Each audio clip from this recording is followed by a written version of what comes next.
Welcome po sa howtogreatfilipinofood.com. Ngayon, papakita ko naman sa inyo kung paano magluto o ang paggawa ng lumpiang Shanghai. Ito pong ating mga kakailanganin na main ingredients. Meron po ako ditong ground pork. Siyempre, kailangan natin ng spring roll sheets. Yung ating pong carrots, kailangan po yung chop nyo maliliit lamang. Ganon din sa onion.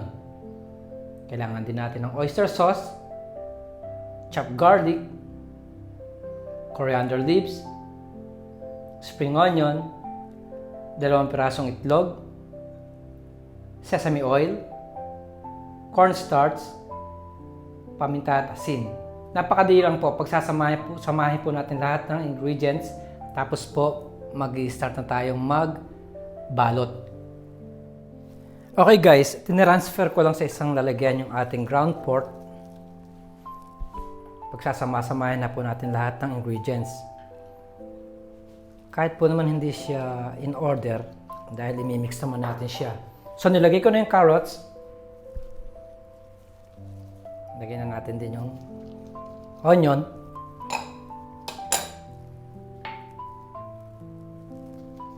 Chopped garlic.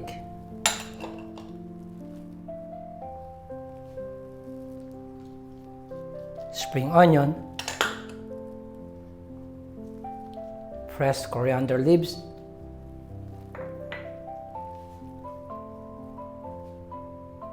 salt and ground black pepper,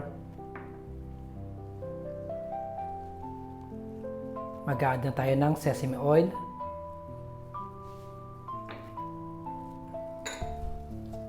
yung ating pong oyster sauce, siya po yung magbibigay ng lasa sa ating lumpiang Shanghai. Cornstarch,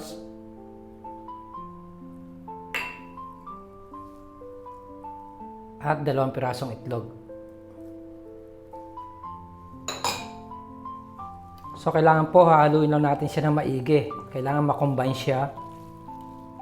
At pagkatapos po nun, hihimay-himayin ko na yung ating lumpia wrapper.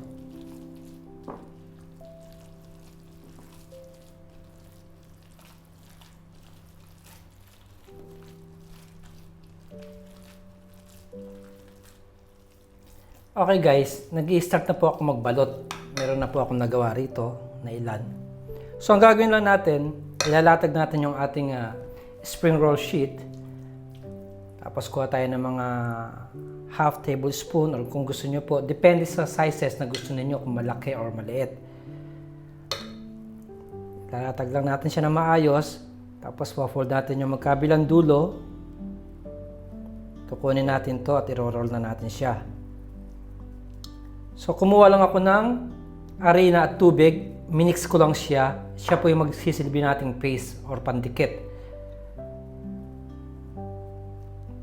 So, makikita nyo, nakalock siya dyan at nakalock din doon. So, isa pa. Para makita nyo na maigi. Pahabain lang natin. Fold, fold, fold. Roll. Kailangan po compact siya. Tapos, paste.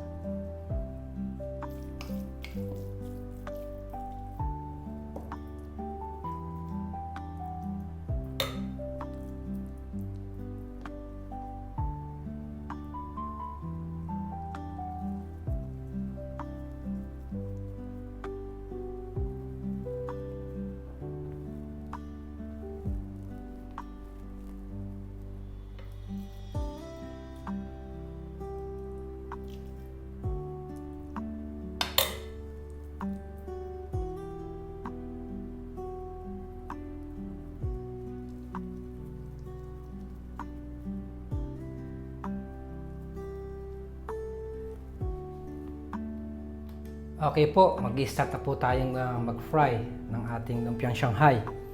Medyo mainit na po yung aking mantika. Kailangan po, nasa medium heat lang kayo para hindi kaagad masunog yung ating lumpia. So nakagawa ako ng 40 pieces sa 1 kilo na ground pork. Dadrop ko na siya.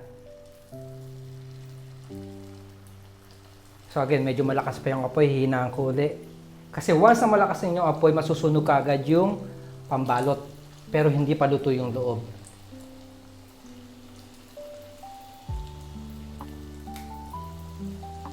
Siguro lulutuin ko lang siya siguro 4 to 5 minutes. Tapos po, repeat process lang.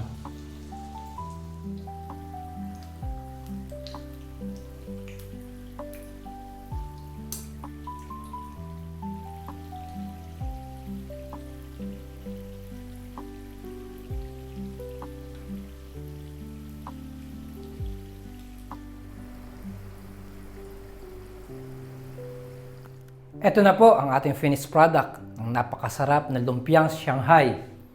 Muli, marami pong salamat sa panonood ng howtogreatfilipinofood.com. Mabuhay!